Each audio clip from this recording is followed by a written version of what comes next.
All right, let's talk about something we all deal with, that awful, sluggish feeling that just completely hijacks your morning. But we're not going to talk about flimsy life hacks or motivation tricks. Nope. We are going deep into the science to build a bulletproof system for actually winning your morning. Okay, let's dive in.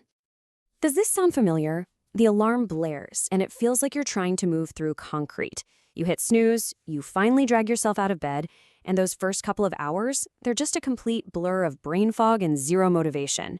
You want to be productive, you want to crush your to-do list, but your body is just not on the same page. Now, here's the big idea, the thing that changes everything. That feeling isn't your fault.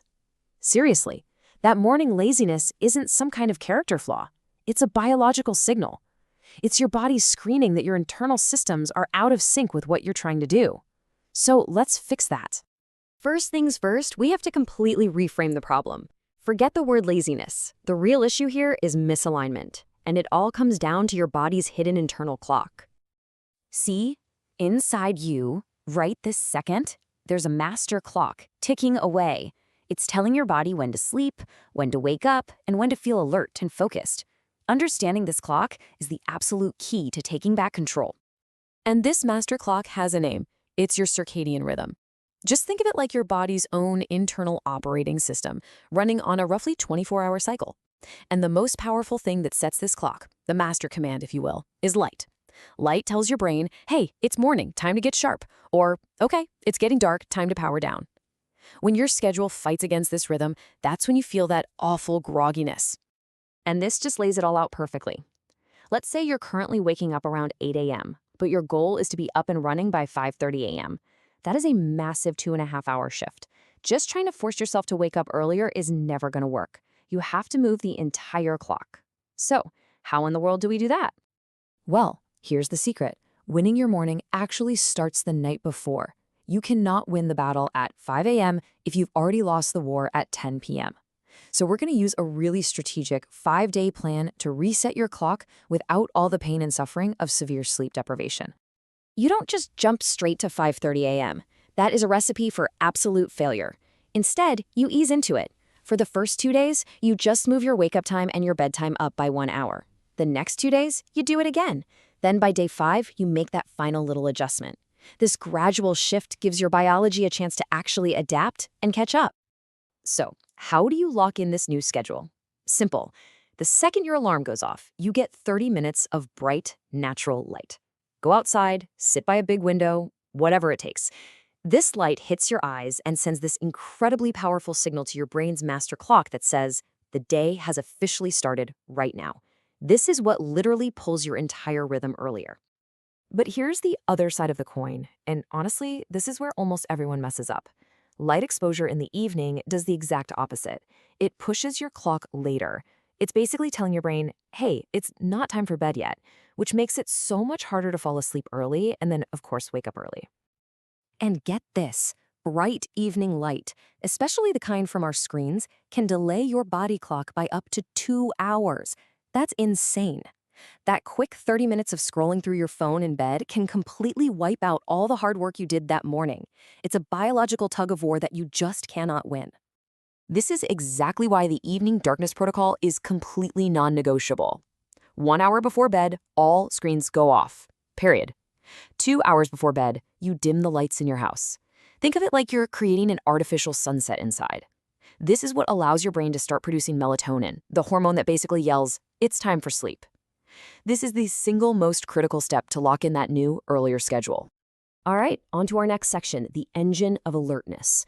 Once you've successfully reset your clock, you've got to fuel your body and your brain for peak performance. I mean, waking up is one thing. Being truly sharp and focused is a whole other ballgame. As soon as you're up, you need to trigger a state of alertness. Don't just stumble over to your desk. First, hydrate immediately. Even being a little bit dehydrated will tank your focus. Then move your body. A quick walk or some stretching gets blood flowing to your brain. And hey, if you're feeling brave, a quick cold shower is like hitting the reset button on your nervous system. It just instantly wipes out that brain fog.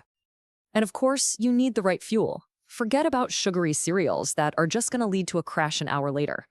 In the morning, you want complex carbs and protein. Things like oatmeal or Greek yogurt, for slow, steady, sustained energy. Then for lunch, lean protein and leafy greens will help you avoid that dreaded afternoon slump. Okay, on to our final section, study smarter. So you're up early, you're feeling alert, you're properly fueled. Now, how do you make that time ridiculously productive?